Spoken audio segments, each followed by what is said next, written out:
பாண்டிச்சேரியில் இது second day. So second day நாங்கள் வந்து ஒரு மியூசியத்துக்கு தான் போயிருந்தோம்.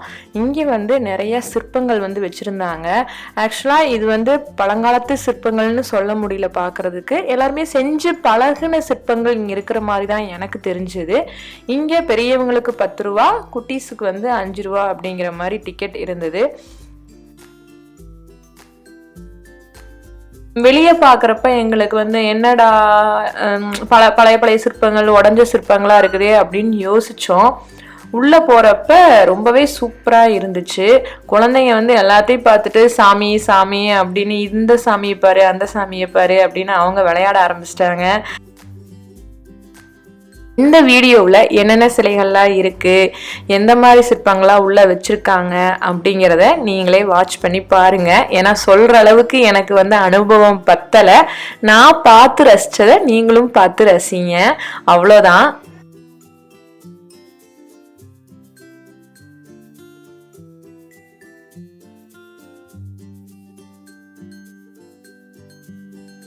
ஓவியத்தில் மாணவர்களாக இருப்பாங்கள்ல, அவங்கெல்லாம் வரைஞ்ச ஓவியங்கள்லாம் அங்கே வந்து பிளேஸ் பண்ணியிருந்தாங்க.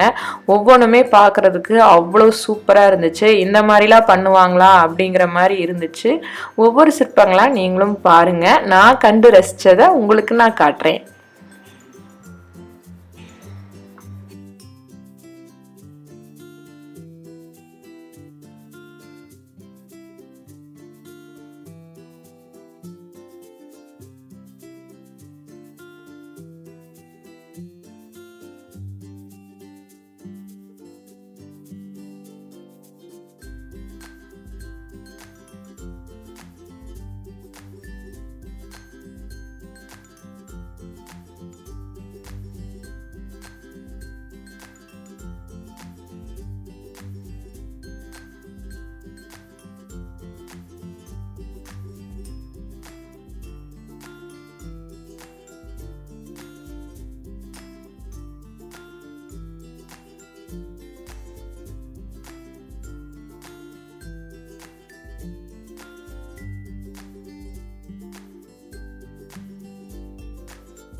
இந்த மியூசியத்தை பார்த்து முடிச்சுட்டு நாங்கள் வந்து அப்துல் கலாமோட மியூசியத்துக்கு போகலாம், அங்கே வந்து சயின்ஸ் பற்றி நிறைய விஷயங்கள் இருக்குது அப்படின்னு நினச்சிட்டு போகலான்னு நினச்சோம். ஆனால் வந்து மண்டே வந்து லீவு, ரொம்ப நாங்கள் வந்து அதை மிஸ் பண்ணிட்டோம். அதனால் நாங்கள் அதை பார்க்கல. இன்னொரு டைம் போனால் கண்டிப்பாக அந்த மியூசியத்தை வந்து பார்க்கணுன்னு இருக்கிறோம்.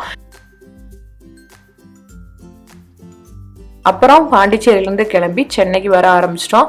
ரொம்ப டைம் இருந்துச்சு. சரி, போகிற வழியில் தானே மகாபலிபுரம், அங்கே இருக்கிறதெல்லாம் பார்த்துட்டு போயிடலாம். ஏற்கனவே ஒரு டைம் பார்த்துருக்கோம், இருந்தாலும் இன்னொரு டைம் பார்த்துட்டு போயிடலாம் அப்படின்ட்டு ஃப்ரெண்ட்ஸோடு சேர்ந்து நாங்கள் கிளம்பி வந்துட்டோம்.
அதுக்கடுத்து நாங்கள் வந்து லஞ்ச் சாப்பிட்லாம் அப்படின்ட்டு ஒரு ஹோட்டலுக்கு வந்திருந்தோம்.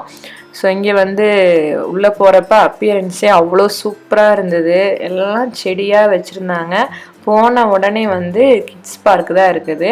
அவங்களுக்கு வந்து நம்ம சாப்பாடு விளையாட வச்சுக்கிட்டே நம்ம குட்டீஸ்க்கு வந்து ஊட்டிக்கலாம், அந்த மாதிரி தான் இருந்தது. இந்த ஹோட்டலில் ஃபுட்டு எல்லாமே சூப்பராக இருந்துச்சு. இந்த லஞ்சை முடிச்சுட்டு நாங்கள் வீட்டுக்கு கிளம்பிட்டோம். அவ்வளோதான். இன்னொரு வீடியோவில் கண்டிப்பாக மீட் பண்ணலாம். தேங்க்யூ. இன்னொரு வீடியோவில் சந்திப்போம். மறக்காமல் சேனலை சப்ஸ்கிரைப் பண்ணிக்கோங்க.